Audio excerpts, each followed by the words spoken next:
Começa agora na Vibe Mundial, programa Café com Sexologia, falando sobre sexualidade, saúde mental e relacionamentos de casais. Apresentação do psicólogo e sexólogo Oswaldo Rodrigues. Boa noite, pessoas. Eu quero dar as boas-vindas a vocês que sempre nos seguem. Inclusive, temos que lembrar, até no Spotify vocês podem nos encontrar todos os episódios que já fizemos e sempre vão entrando os novos. Bem, vocês já sabem que muitas vezes temos nossos convidados, cada convidado trazendo um assunto específico e por razões as mais variadas, principalmente, cada profissional de saúde tem um foco de estudo, tem uma preferência para estudar algumas coisas. E é isso que nós temos aqui hoje, uma psicóloga, Giovana. Giovana foi nossa aluna no curso de especialização em sexologia aplicada do Impassex. Sim, nós temos um curso de especialização para vocês, profissionais, que querem entender melhor, saber mais do que se faz em sexologia. Giovana, obrigado por estar aqui com a gente. Está aqui trazendo um assunto que merece uma atenção. Puxa vida. Sim. Mas eu vou perguntar para o Rafael. Sobre o que nós vamos conversar com a Giovana aqui hoje? Bem, boa noite a todos, boa noite, Gi, obrigado por estar aqui, é um prazer ter você no programa. Então, vou passar a bola para você, conta pra gente o que a gente pode conversar hoje sobre sexualidade. Perfeito. Bom, boa noite, obrigada pelo convite, boa noite para quem está ouvindo também. Bom, hoje vamos falar um pouco sobre sexo e política, né? Ah, não pode ser, nós vamos colocar sexo até em política. Pois é, né? Ou o contrário, né? Vamos colocar A política né? no sexo. A política no sexo, o sexo em tudo, né? Porque é uma junção que ela é necessária, né? Porque geralmente quando a gente fala de sexo, a gente costuma ali pensar que é só prática, né? E principalmente se a gente levar em consideração o contexto mais judaico-cristão ali, que é o que acaba cerceando a cultura ocidental, que o sexo é só direcionado ali para penetração, para procriação e tudo mais, né? E não é bem esse o caminho, né? Se a gente pegar, por exemplo, a questão da própria moralidade, né, do conceito de moralidade, é justamente a questão dos costumes, né? Então, a moralidade, ela não é inata, né? Não é uma coisa assim que nasce com a gente, mas que é construída, né? A partir, né, da cultura, né, dos costumes, né, que vão se criando ali e tudo mais, né? E com isso, né, o sexo ele acaba sendo construído também, né? As noções, as práticas vão sendo construídas e moldadas para cada sociedade e para cada interesse, Perfeito. né? É interessante, Gi, você comentar isso, porque a ideia que me vem primeiro é o quanto o sexo ele não é guiado por essa moralidade ou proibido por essa moralidade, ao mesmo tempo que muitas pessoas que defendem essa moralidade entendem que sexo é algo completamente natural, como se ele não passasse por isso. E aí o meu entendimento então é o sexo que a gente está falando aqui, que também é para procriação, mas também prazer, satisfação, encontros com outras pessoas, também é um sexo guiado muito por essa moralidade. Como é que ela atua em cima dessa ideia de sexo? Então, a questão da moral na prática, né, é justamente do que é o certo ou o errado, né? Não significa que não é feito, né? Mas justamente para ali gerar uma certa culpa, né? Do que está feito fora ali da moralidade, né? Então, se a gente parar para pensar, por exemplo, no funk, né? O funk, ele é visto como uma coisa vulgar, como uma coisa não civilizada, né? E é muito hostilizada. Freud, por exemplo, vai falar que a civilização ela é direcionada, ela é construída a partir da diminuição da libido, né? Da construção ali da libido de cada sujeito, né? Então, quanto menos libidinosos são os sujeitos, mais civilizada é aquela sociedade, né? Então, por isso, o funk ele é tão hostilizado, né? Então, não significa que o sexo não é feito, né, de diversas formas, mas que ele é cerceado por discursos, que é o que Foucault também vai falar, né, que não é que o sexo é reprimido, mas ele é controlado a partir dos discursos. Então, o que eu posso entender é assim, o sexo, ele tem, ou melhor dizendo, ele é dito que tem um jeito certo e o jeito errado de fazer sexo. Aí, quando a gente tem, por exemplo, o funk, que expõe o corpo, que expõe partes do corpo, que fala sobre o corpo, sexo, relações sexuais, ele é hostilizado porque ele tá pegando um sexo que deveria ser Escondido. e ele Aham. coloca o sexo em ampla observação, assim, de uma maneira que dizem algumas pessoas que é muito inadequada. Exatamente. Exatamente. Né? Porque o que é visto como civilizado em relação ao sexo é o sexo ali, né? Às escondidas, né? Em clubes, em Perfeito. sociedades mais Uhum. fechadas e tudo mais. Né? Recentemente teve a novela do Rafael Montes, Beleza Fatal, que passou na HBO, muito interessante, que representava muito isso, né? De camadas mais né, ricas ali da sociedade que frequentavam um clube que era muito restrito para pessoas muito restritas e mascaradas, né? Então, assim, você não pode ver quem é, mas as práticas estão sendo feitas. Eu acho que você trouxe uma pontuação que eu achei fantástica, que é, não é porque é proibido que não acontece. Uhum. Ele acontece, mas ele vai acontecer de um jeito que as pessoas não vão ficar sabendo. Exatamente. Então parece menos errado, digamos assim. É. Então, tudo que acontece sobre o sexo tem a ver com moral, tem a ver com, então, normas de uma cultura. E essa é uma forma política de viver o mundo, ou seja, de dizermos o que é certo, o que é errado, o que queremos, o que não queremos. E o Rafael lembrou assim, não é que a gente deixe de fazer coisas. As pessoas aprendem que algumas coisas não podem ser mostradas. E é por isso que nós temos locais no mundo, na nossa cidade, para as pessoas poderem fazer coisas que não são bem quistas, não são moralmente bem vistas, mas são feitas. Exatamente. E é curioso, né, Oswaldo, porque eu acho que muito do que aparece para nós na clínica são pessoas que fazem e o problema vem no sentido de a culpa ao sentir por terem feito. Então, não é porque é proibido que eu faço, mas ao fazer eu me sinto mal. E aí eu preciso falar sobre isso. Exato. Olha só. Quer dizer que então, o mundo em que nós vivemos vive uma postura que nós estamos chamando de política, porque é o que determina as normas de conduta, a moral, as formas do que são certos e errados. Mas essa política também faz com que as pessoas se sintam mal para poder conviver com os seus desejos, vontades, sensações de prazer. Que interessante isso. Agora, Giovana, você resolveu estudar isso por quê? Porque estava pensando, Rafael, assim, nós estamos falando de uma coisa que se torna complicado de pensarmos, porque nós estamos andando na rua ali e convivermos com as diferenças, as variedades das questões sexuais, fica complicado admitir que todas são verdadeiras, que todas existem. Então, é interessante porque o meu próprio interesse assim dentro da sexologia começou justamente nessa dinâmica. Porque o que acontece? Em casa, né, meus pais criaram a gente, assim, eu e minha irmã, de uma forma muito aberta em relação à sexualidade. Extremamente aberta, né, muito normal e natural, como ela deve ser de fato, né, como ela é. E aí, ao conversar, por exemplo, com amigas e tudo mais, era uma coisa assim que era muito diferente, uma perspectiva muito diferente, né? E aí eu comecei, né, com a atuação clínica, né, comecei a ver que isso aparecia muito, como sofrimento. E essa é uma realidade muito atual, né, Gê? O sofrimento mediante é o que eu desejo e não posso fazer, ou é o que eu desejo e faço e acho errado, mas não significa que eu não vou fazer de novo. Sim. E isso gera um sofrimento muito grande. Exatamente, né? E esse sofrimento, ele não é à toa, né? Quer dizer, enquanto a gente fica prestando atenção no sofrimento que a gente tem, a gente não presta atenção em outras coisas. E continua trabalhando. Veja, isso não é uma crítica de que nós não devemos trabalhar. O trabalho é necessário para a construção da sociedade. Mas existem formas de construir essa sociedade sem os indivíduos entrarem em sofrimento. E eu acho que é uma discussão importante para pensarmos. Uau! E você foi procurando, você já citou alguns autores, assim, quer dizer que você foi procurando estudar, achar pessoas profissionais, teóricos, estudiosos, que já tinham abarcado essa ideia. E estou entendendo que há mais de 100 anos se fala dessas questões.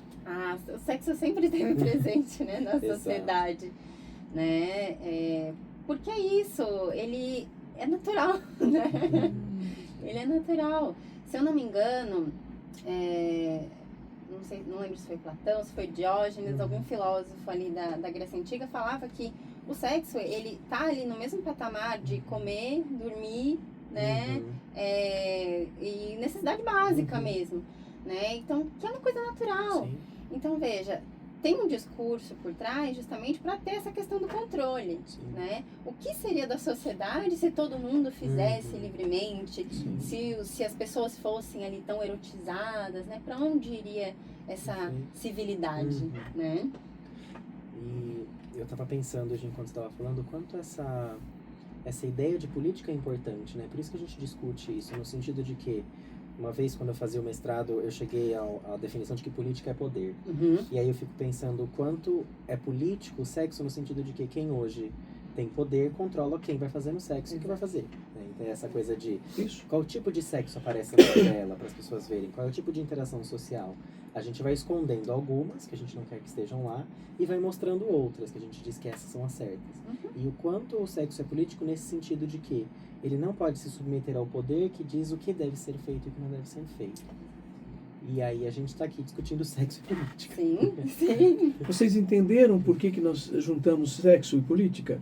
Porque é assim. Uhum. Toda sociedade precisa de mecanismos para organizar as pessoas, dar regras para as pessoas conviverem. E cada grupo, cada subgrupo numa cultura, numa sociedade, também tem regras diferentes. Cada instituição religiosa ou civil tem suas regras, e essas regras também são para controle das expressões sexuais. Por quê? Para a gente não ficar gastando tempo sentindo prazer. Essa é uma coisa interessante, porque do jeito que você está nos mostrando, quer dizer, então desde os filósofos gregos havia uma preocupação de compreensão de que, olha, nós podemos ter expressões sexuais. Obviamente, o que nós chamamos de sexo hoje não é o que os gregos chamavam de sexo há 2.500 anos. Uhum. Mas usando o argumento de que, olha, nós também precisamos dessas coisas, mas as culturas dão regras. Você citou, então, essa época de há 2.500 anos. É bom lembrar que, assim, as mulheres não podiam ter sexo com outras mulheres. Elas eram expulsas das cidades. Os homens adultos podiam ter sexo com jovens desde que ainda não tivessem bigodes, Uhum. que depois virava adulto. Então, um adulto grego de há 2.500 anos, desses que a gente fala bem deles, nós somos, né, que bom, a Grécia, não sei das quantas. Era um monte de homens adultos que faziam sexo com crianças, entendeu? Uhum. Porque a regra era essa. A regra era essa, mas as mulheres não podiam. Então, assim, esse controle tinha uma série de finalidades. Hoje também tem, porque nós não podemos e não devemos fazer isso, aquilo, aquilo outro. Não podemos ter sexo em público. Mas essa regra todo mundo segue, né? Depende Então. do ambiente, né? Depende do contexto. Viram? Os dois já riram porque, assim, existem contextos, existem ambientes onde existem permissões para as pessoas em público expressarem coisas sexuais. E aqui eu acho que nós todos aqui estamos pensando em coisas mais genitais. Porém, é proibido na nossa cultura. Isso é crime, não pode fazer ali na rua. Ainda assim nós vamos ter pessoas que fazem, conseguem fugir da situação de um crime, mas querem expressar dessa forma. Ainda tem. Porque elas, mesmo sendo impedidas, ainda sentem necessidades, vontades. Esse é um problema para a nossa cultura. Uau! Uhum. E aí o quanto o nosso trabalho, né, na clínica, por exemplo, quando a gente recebe pessoas que sofrem com esse tipo de desejo que é proibido Uhum. socialmente, o quanto o nosso trabalho não é muitas vezes discutir com essa pessoa nos contextos em que ela poderia fazer isso. Né? Nosso trabalho não é dizer para elas realmente isso é errado. É dizer, bem, vamos aprender como é que você pode fazer isso adequadamente. Sim. Né? Para respeitar uma ordem social, né? Para que não exijam consequências para ninguém, mas para que ela possa expressar o desejo de uma maneira adequada. Olha só.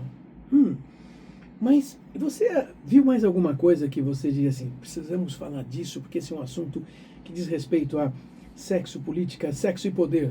Que é isso que nós estamos falando, né? Sim, sim. Tem uma prática muito, né, conhecida, né, que chama pegging, que é a penetração da mulher em relação ao homem. E por que isso está diretamente ligado com política, né? Aí citando novamente uma outra autora, Judith Butler, que ela fala sobre a questão da performance do gênero, né? Que o homem, ele aprende a performar a masculinidade ela é vista como um papel muito mais ativo, né? e a performatividade da feminilidade, né? Aquela coisa mais passiva e tudo mais, né? Então, quando você fala do pegging, né, dessa prática da mulher penetrando o homem, também é uma questão de sofrimento, né? Dependendo ali de como é visto e tudo mais, né? Porque assim, como eu, homem, né, másculo que sou, estou sentindo prazer, né, pelo ânus. Isso faz de mim homossexual, Sim. né?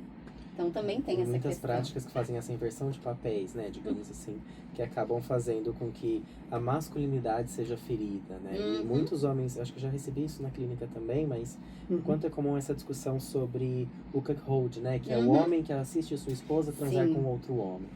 E isso gera um sofrimento no sentido de o conflito entre o que eu desejo é prazeroso e o que eu desejo é estar numa posição submissa, né? O que é muito mais moral do que fisiológico. Exatamente.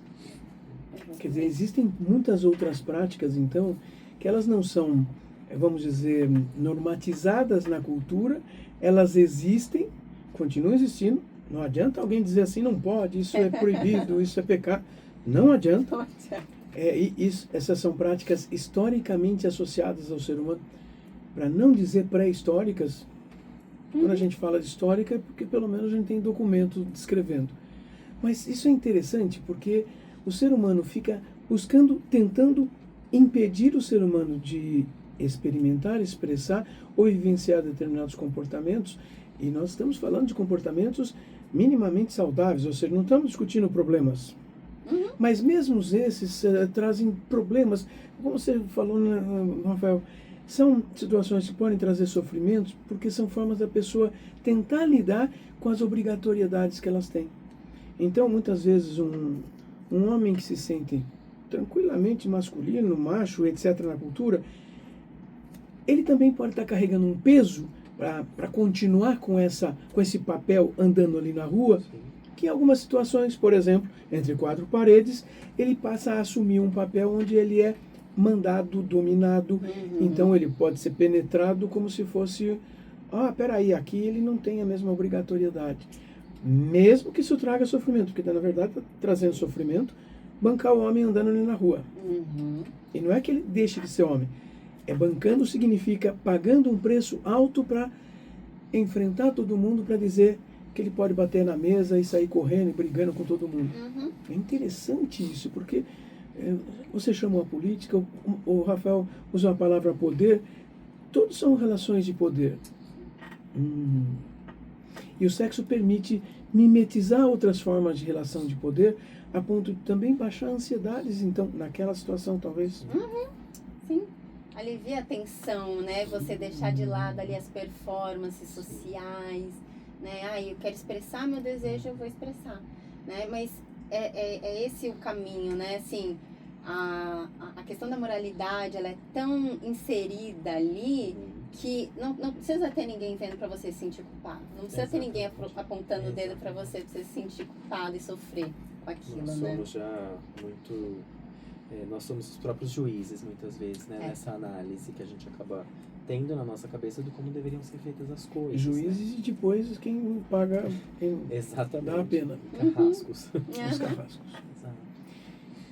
Olha só, nós estamos aqui conversando sobre questões de sexualidade e mostrando para vocês o quanto isso se associa também à política, a poder. E lembrando, o que se chama de política são formas normativas dentro de uma cultura para poder se viver em conjunto, viver em grupo. Então, todo ato é político. Você diz que prefere comer feijão com arroz, esse é um ato político. Não tenha dúvida. Sexo é um ato político. Inclusive porque através das suas expressões sexuais, você está dizendo para o mundo como é que você é, o quanto você exige que o mundo te aceite, ou o quanto você também faz algumas coisas para o mundo te aceitar. Isso é política. Uau! Vocês dois estavam falando de sofrimentos e que a gente também vai ver no consultório pessoas vindo, trazendo discussões relacionadas aos comportamentos sexuais, trazendo sofrimento, porque às vezes não se encaixa com a ideia, a compreensão de mundo que essas pessoas têm. Talvez até fiquem brigando com a própria compreensão política, ou a compreensão política ao redor. Mas vejam, às vezes nós fazemos um discurso político dizendo o que é certo e o que é errado, e nós fazemos outras coisas. Uhum. Isso é extremamente comum, e quanto mais extremado nós formos, mais provavelmente nós vamos fazer coisas contrárias às nossas formas de falar, aos nossos discursos. Nós vamos dizer publicamente que isso é certo, mas aquilo também que a gente quer fazer, a gente faz. Em algumas situações, quebrando regras, inclusive quebrando leis. Uhum. Por isso que mistura com política o sexo. E temos comentários, os É? pessoal tem, Diga aí. O programa está fazendo sucesso. A Fernanda comentou que é um assunto extremamente importante. O Chico está extremamente orgulhoso de você como profissional. Obrigada. E a Carla comentou que o programa tá uma beleza e que práticas sexuais não definem sexualidade. Uhum. Isso. E a gente discutiu. A Denise também apareceu aí. Apareceu? Nossa. Ah, apareceu. A Denise comentou, somos o promotor que acusa e o juiz que define a pena de nós mesmos. Perfeito. A Denise já participou com a gente algumas vezes aqui. Ela é alguém que está sempre discutindo Sim. essas questões, exatamente assim. Por que a gente tem que ser assim?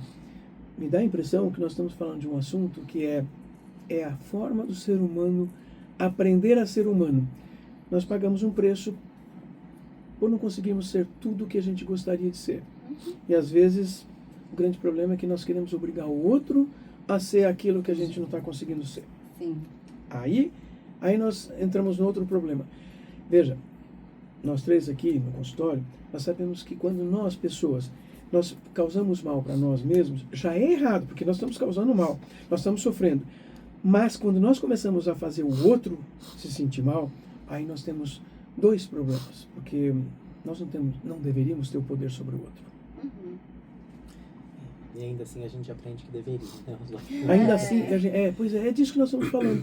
Porque, de repente, as culturas humanas usam as expressões sexuais para determinar um monte de coisas. Inclusive, regras de família, de casamentos, regras de como as pessoas devem ser. E cada cultura tem uma forma diferente. Se comparamos muitas culturas, nós vamos ver que tem muitas situações em outra cultura que a gente não conseguiria nem compreender, nem admitir como corretas. Uhum. Elas são corretas naquelas culturas. E são regras também. Giovana, eu gostaria de estar ouvindo você aqui. Eu acho que assim, essa é uma porta aberta para a gente poder trazer com todas as pessoas que nos ouvem sempre, como é que é essa questão de podemos entender como é que nós podemos ser andando ali na rua, e cada ato nosso é um ato político, e cada expressão relacionada à sexualidade também é. Só temos que tomar um cuidado então, né? A nossa responsabilidade de não nos colocarmos sobre o outro usando argumentos de mas eu estou afim de fazer isso ou aquilo. O outro também participa, também precisa ser questionado. Uhum. Então, suas considerações finais, o que você gostaria de falar para fechar o nosso assunto de hoje?